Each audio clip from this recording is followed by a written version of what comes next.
Halo, balik lagi ke acara kita Inspiratif Muda bersama gue Sade di sini dan ada teman gue juga Arya. Halo guys, selamat siang. Jadi hari ini tuh kita bakal mau meliput nih salah satu tokoh inspiratif muda kita. Dia masih muda dan udah punya toko kue. Nah, toko kuenya itu rupanya cukup terkenal di daerah Bogor. Nah, kalian pasti penasaran banget kan kenapa dia bisa disebut sebagai tokoh yang sangat inspiratif. Ikuti terus ya.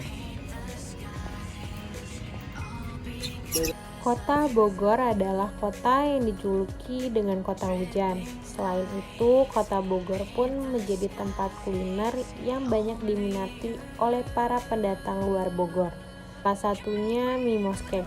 Mimos Cake adalah toko kue yang sudah terkenal di kota Bogor. Ia memiliki desain-desain unik yang menjadikan ciri khasnya. Halo Kak, sebelumnya terima kasih buat udah mau bersedia wawancara. Sama-sama, makasih juga udah kasih kesempatan buat aku buat sharing-sharing sama teman-teman hari ini. Oh ya Kak, gimana nih kabarnya? Alhamdulillah baik. Nah, aku tuh pengen tahu banget tentang perjalanan Mimos Cake yang udah terkenal di Bogor ini sampai dia buka store sendiri. Yang pertama yang aku mau nanya itu tentang kenapa kakak memutuskan untuk membuka usaha di bidang kue ini. Kenapa membuka usaha di bidang kue ini? Karena yang pertama memang kita suka membuat kue, terus juga tertariklah untuk membuat bisnis di bidang makanan karena peluangnya juga besar. Lalu juga kebetulan partnerku itu kakakku memang suka menggambar dan memasak gitu. Jadi akhirnya kita memutuskan untuk membuat bisnis kue ini. Gitu. Jadi kakak bisnisnya bareng sama Kakak berdua gitu. Betul. Gitu ya.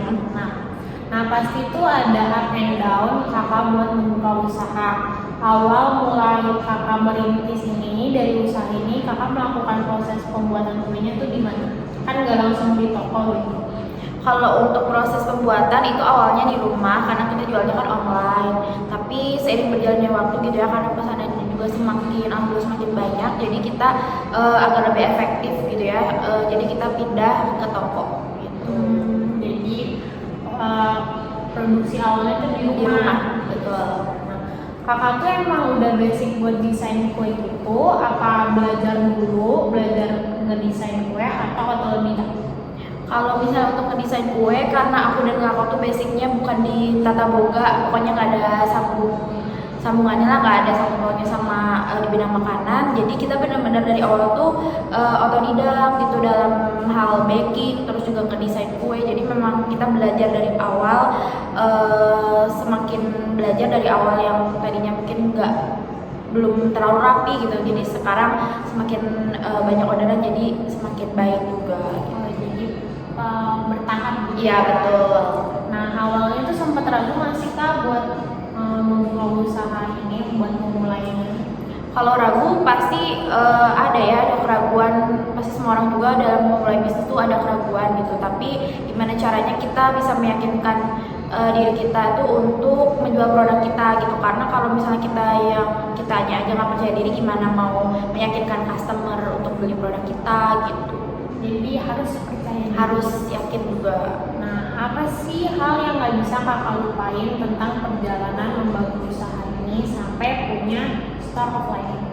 Perjalanan yang nggak bisa aku lupain itu di awal saat memulai bisnis ini, karena nggak langsung rame. Jadi gimana caranya aku nyari customer itu dengan aku nyamperin mereka ke tempat mereka masing-masing gitu. Karena dulu sistemnya COD bisa diantar juga, jadi kita benar-benar nganterin orderan itu.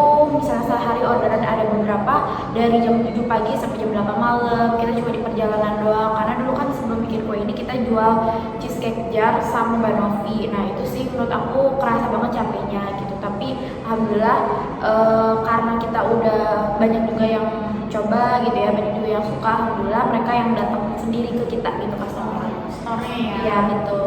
Nah nih Kak boleh sharing tentang tips and tricks gimana kalau teman-teman mau membangun usaha itu harus gimana nih?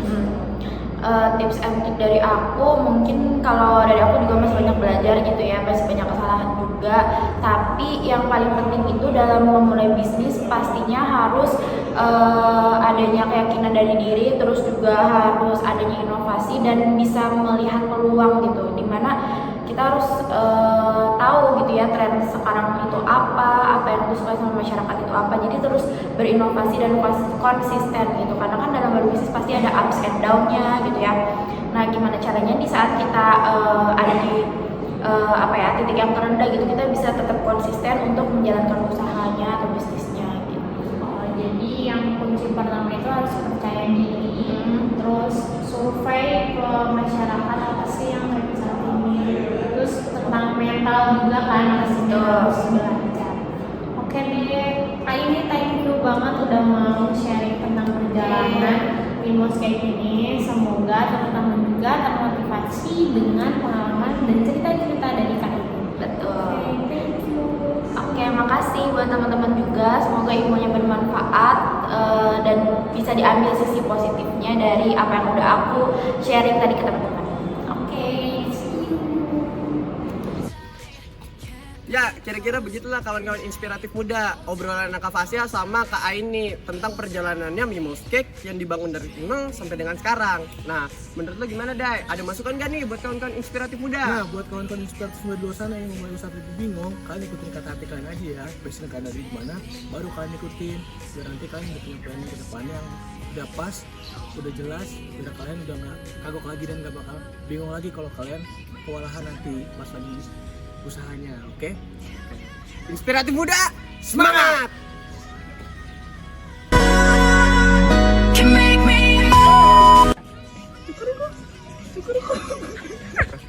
Jadi semoga itu bisa gak buat temuin kita sama ini pemilik toko? Bisa, udah di situ.